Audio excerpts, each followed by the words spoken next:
From the Ticats Audio Network, this is Tiger Cats Game Day with Courtney Stephen and Mike Daly.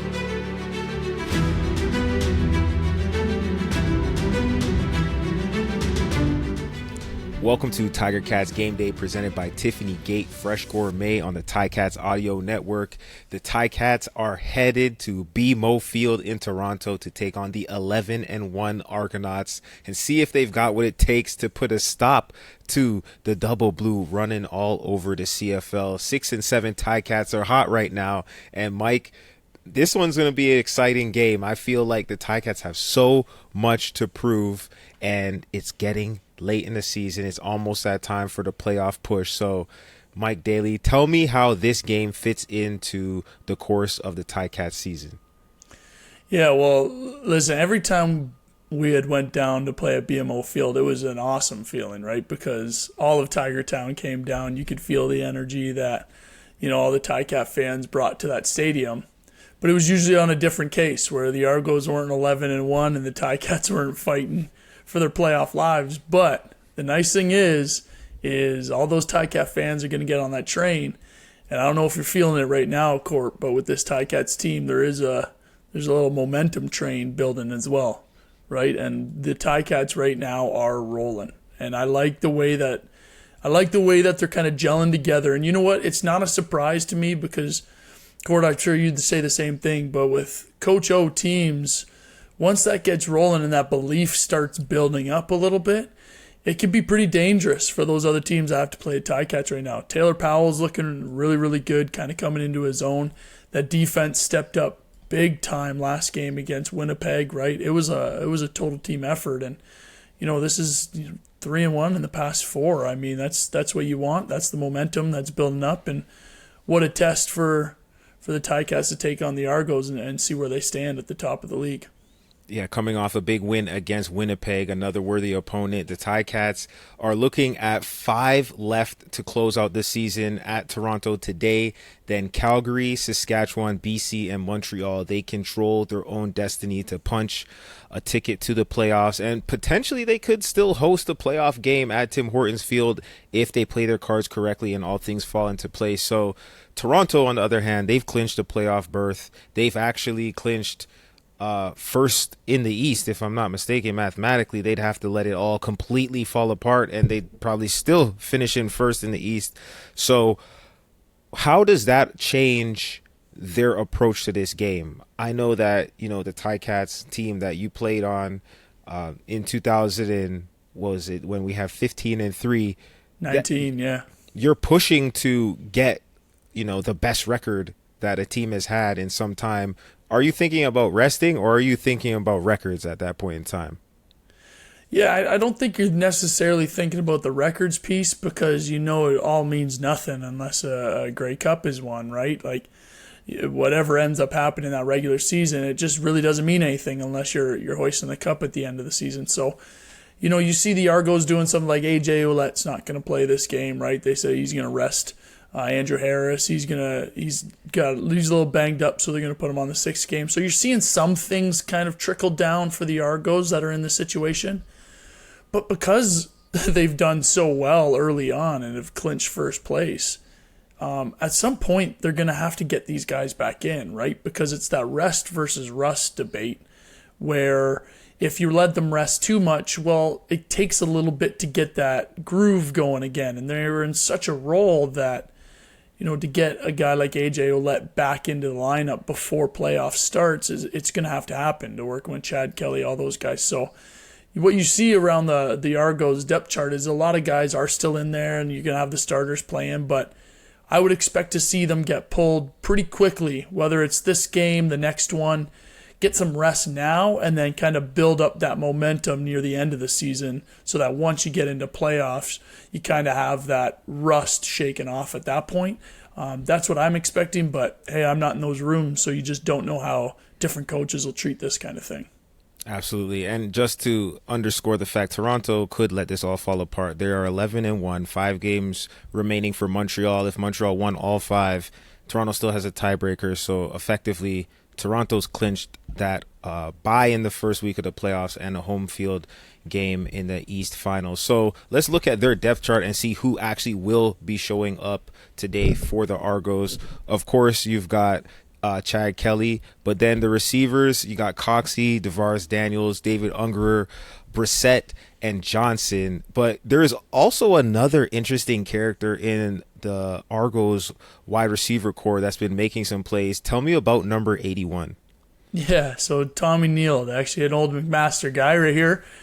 Back into my background, if you're watching the screen, old McMaster guy, he stepped in the past 2 games and has been doing unbelievably well. So he's been kind of Chad Kelly's go-to. And in that Montreal game, you would have seen Big 81, big tall kid, getting a lot of the bubble screens, right, to get the ball out quickly, almost like a secondary run play out on the outside, getting the receivers blocking for him, and just first down after first down after first down. So expect to see him come in a little bit and kind of spell out a guy like Curly Gittins, right? And because Curly Gittins has been hurt now, this is his second game, and they're just trying to find that Canadian depth behind him. And Tommy Neil just stepped in and doing a really good job. So expect to see him, and the Ticats secondary will have to have some sort of plan for him, because I just don't see them throwing out those the bubble screen plays where the number 3 receiver runs, a little swing route in behind the receivers. I don't see them throwing it out because of how well it worked in Montreal the week before. So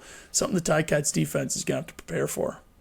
And this Toronto offense, they've had a great season as far as getting the explosive play, finding ways to grab chunks at a time. And with a guy like AJ Ouellette not in the lineup, that definitely changes the dynamic, and we'll see if 24 McMahon can have the same kind of impact. But there's not every runner in the CFL runs behind their pads the way that AJ Ouellette does.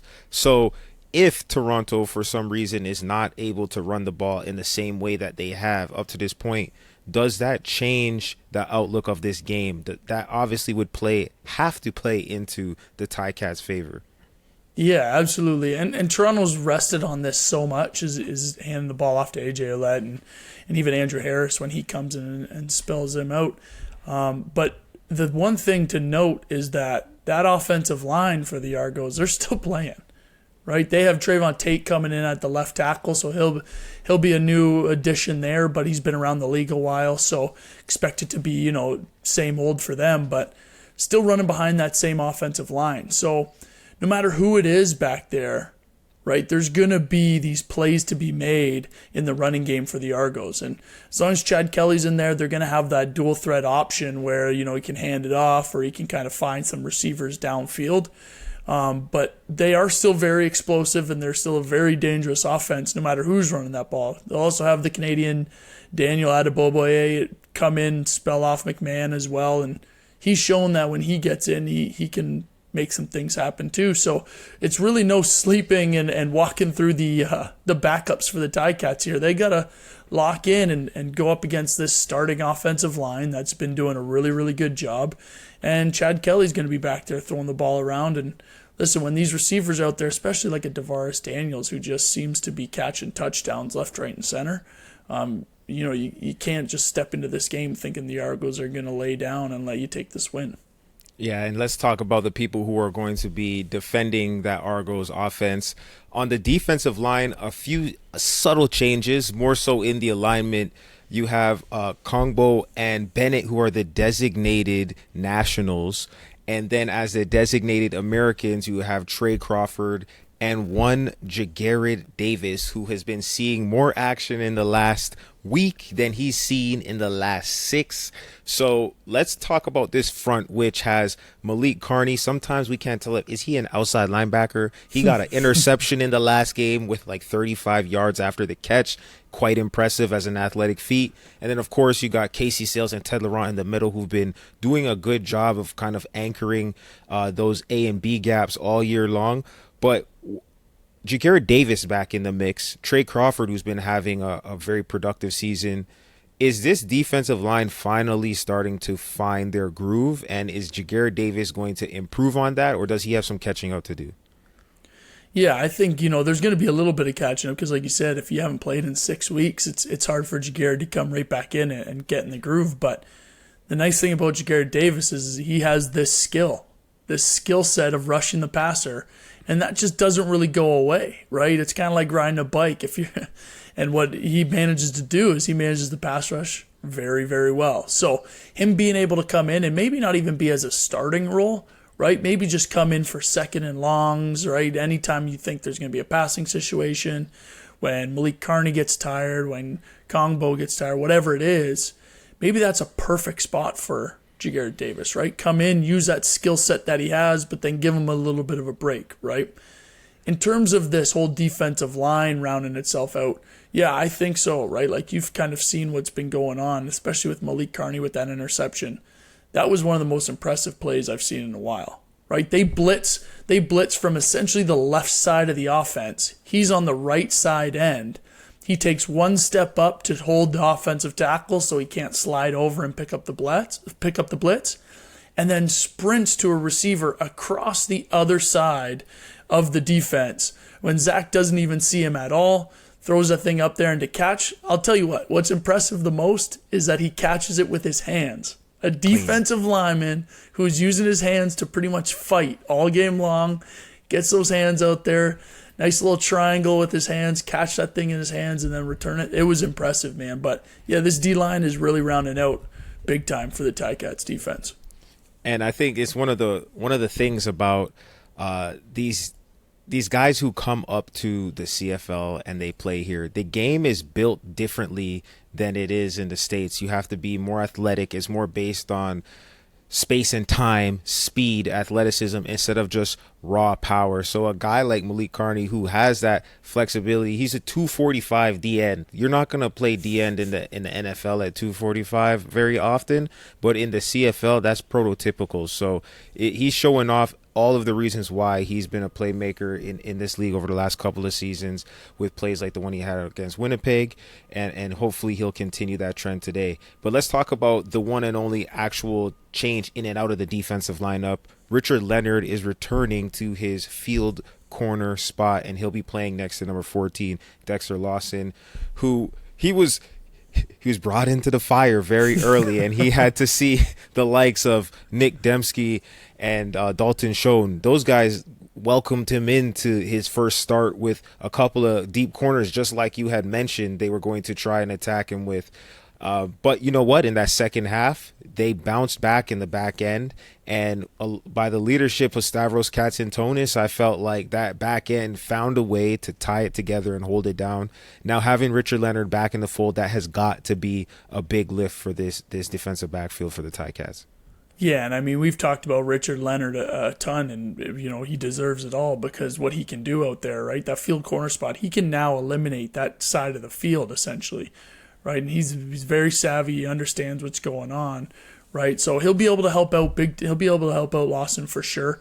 But you're absolutely right. Like, this Ticats defense last game against Winnipeg, and they needed it, right? When you play these top teams like Winnipeg and now Toronto, you need these full, complete team efforts, right? And it really was. The Ticats offense gets out to a hot start, and then the defense comes out there with, you know, a couple turnovers. Stavros played out of his mind, right? Simone, you saw all over the field, right? Malik Carney with that interception. It was a complete team win, right? And when you're playing these top teams, like I said, you need that. And that's what you're going to be looking for again in this game is, you know, can't shoot yourself in the foot. And when those opportunities present themselves, right? And hopefully Lawson gets a few more with a little more experience under his belt. But when those opportunities present, you got to capitalize on them. And that's what's going to end up pulling you on top of some of these really good teams that are at the top of the CFL. Let's talk about opportunities and capitalizing on them. A guy like Tyreek McAllister, he's been making big plays on special teams. Of course, he had that long missed point after the touchdown return conversion for 2.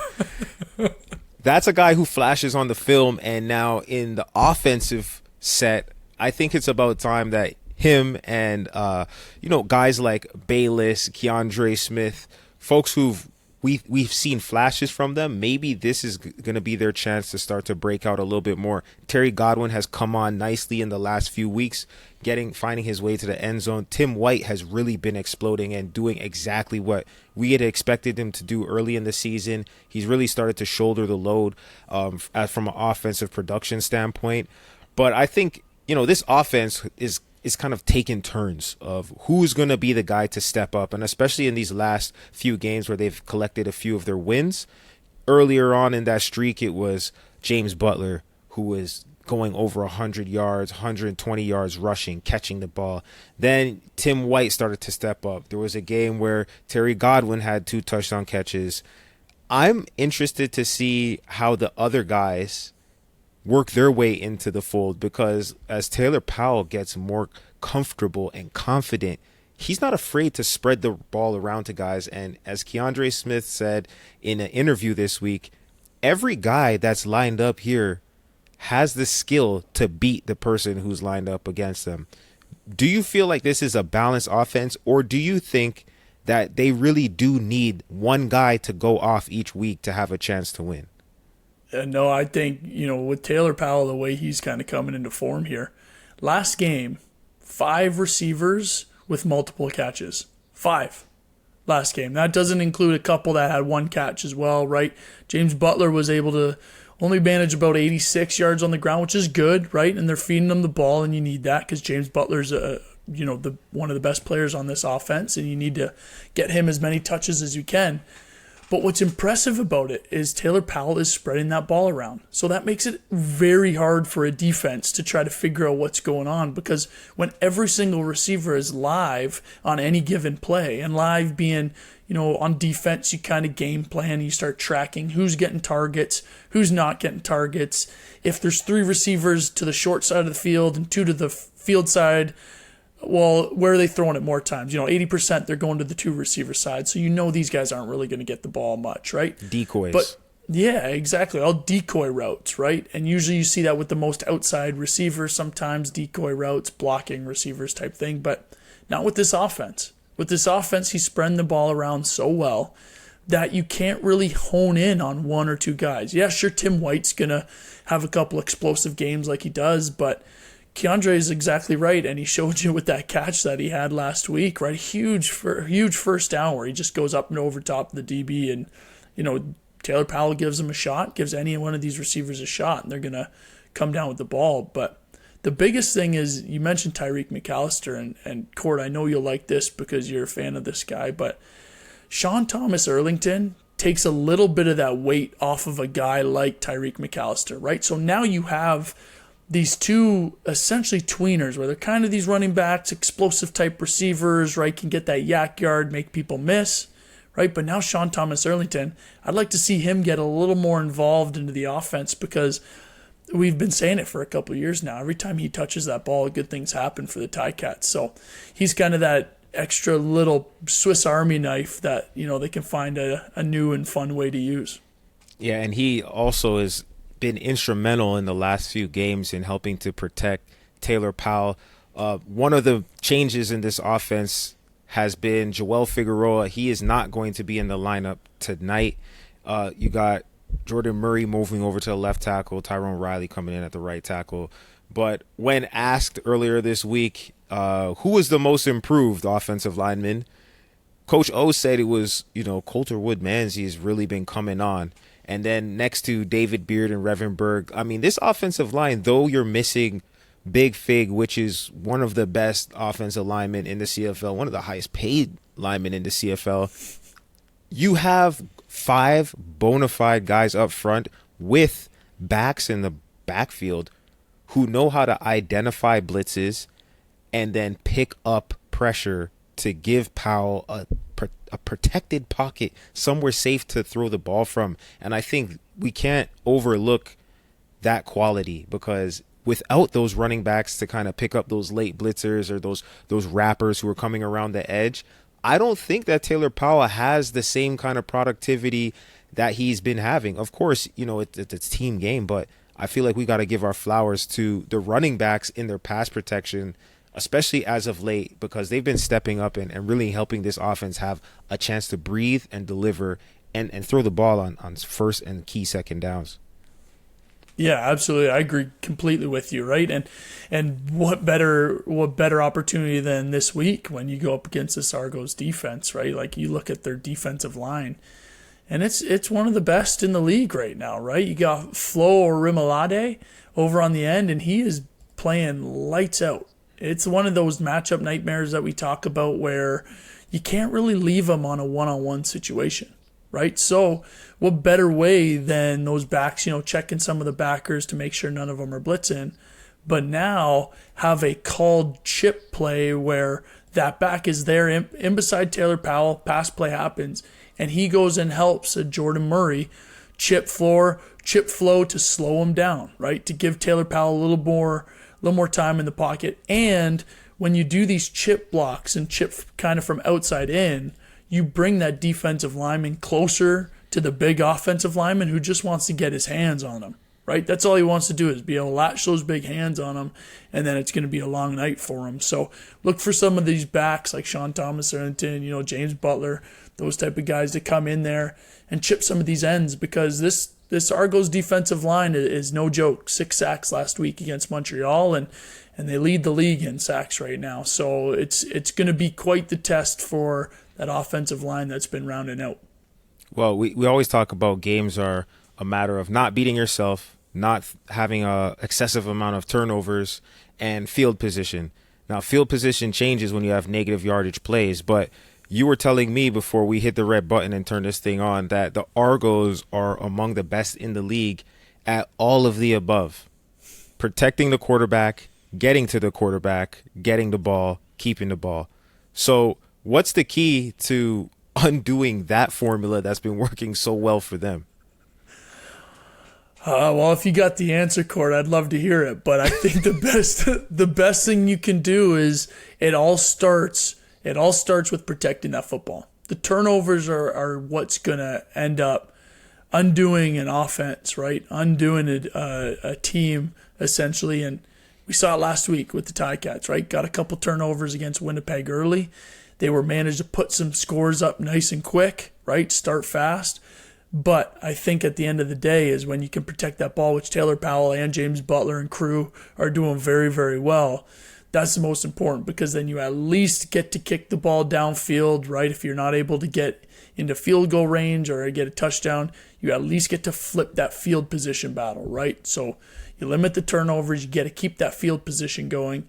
But that being said, when the Argos get the most sacks and they protect the quarterback the best, it is going to be a long, long night to try to figure out how to get to Chad Kelly nice and quick, and that might be some disguised blitzes, something like that, just trying to time it up well. And then using that chip from the running backs, right? Maybe a little added protection and limit the receivers that are going downfield in routes so that you have Taylor Powell to give him a little bit more time, and maybe have like a 2 or a 3-man route combination where it's an easy read, get that ball out quick, and then just play essentially one side of the field so that you can have protectors on the backside. So let me ask you this now. We're talking about offense, defense, both sides of the ball. Who is really a great matchup for us to watch in this one? Because there's guys who are in the lineup that aren't usually in the lineup for both teams. But, at this point in the year, everybody pretty much is who they're going to be. No, I think you've had a chance to learn. You've had a chance to build your chemistry. We know who the go-to guys are. So in this one, where is there going to be a key matchup that the fans should be looking out for? Yeah, great question. I'm going to go, we talked offense, we talked defense, but when you look at really what's making this Argos team roll, is it's a guy by the name of Javon Leake, right? He's got 4 punt return touchdowns. Right now, the Argos, and we talk about, Corey, you brought it up perfectly. It's almost like we've done this show a couple times. You set it up absolutely perfectly. Field position is everything, right? Field position is everything, and protecting the ball. The Argos right now are averaging, Court, on punt return, 15 yards per punt return. That is massive. Usually a pretty good average on punt return is about anywhere from 7 to 10 being pretty high, right? You get a little 5-yard halo, so you could imagine that gives you, a free essentially 4 or 5 yards. But anything more than that is doing well if you can get up to that 10. The Argos are averaging 15 yards. I haven't seen that in a very long time, and that's what's helping this Argos offense and defense, frankly, win a lot of these games and be able to protect the ball, because every time that Javon Leake touches that ball, he has a chance to go to the house or at least get a couple first downs for this offense so that they're in scoring position and they can now be a little more protective with that ball and not have to stress it downfield, whatever it might be. So Javon Leake is one of these matchup guys that you're going to have to really pay attention to, right? Because he's really what's kind of making this whole Argos team roll right now. Yeah, and I think he's shown time and time again that he can do it on his own if it comes down to it, which is dangerous, and caution to the people who have to go out there on special teams and tackle that guy. Break down, come to balance, whatever technique you want to use, just make sure that you use it and get that man out of bounds. I'm thinking about a different matchup, though, because the Argos have been so proficient with the big plays. I'm looking at one of their big receivers, DeMonte Coxey, 6'3", 200 pounds. He plays the X receiver, which is typically the guy who you go to in the clutch, versus Kenneth George Jr., who is playing the boundary corner, one of the hardest positions in football. Now, DeMonte Coxey, he's got 4 touchdowns on the year, but the stat that stands out the most to me, 19.5 yards per catch is what he's averaging. So this guy on 28 receptions has 545 yards. That means he only makes big plays.